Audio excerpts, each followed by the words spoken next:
வணக்கம். இன்றைய செய்தியை தற்போது பார்க்கலாம். மதுரை அருள்மிகு இம்மையிலும் நன்மை தருவார் திருக்கோவிலில் மாசி பெருந்திருவிழாவின் முக்கிய நிகழ்ச்சியான திருக்கல்யாண வைபவம் கோலாகலமாக நடைபெற்றது.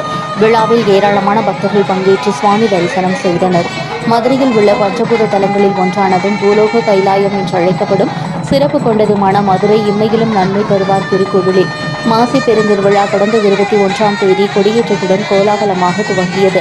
இதனையொட்டி அலங்கரிக்கப்பட்ட மேடையில் மணக்கோலத்தில் மத்தியபுரி அம்மன் சுவாமி நன்மை தருவார் மற்றும் பிரியா விடையுடன் எழுந்தருளியதைத் தொடர்ந்து நடைபெற்ற சிறப்பு பூஜைகளை அடுத்து வேத மந்திரங்கள் மங்கள வாத்தியங்கள் முழங்கிட திருக்கல்யாண வைபவம் கோலாகலமாக நடைபெற்றது. விழாவில் மதுரையின் பல்வேறு பகுதிகளில் இருந்து வந்திருந்த ஏராளமான பக்தர்கள் மணக்கோலத்தில் அருள்பாலித்த மத்தியபுரி அம்மன் மற்றும் சுவாமி நன்மை தருவார் பிரியா விடை ஆகியோரை கண் குளிர தரிசனம் செய்தனர்.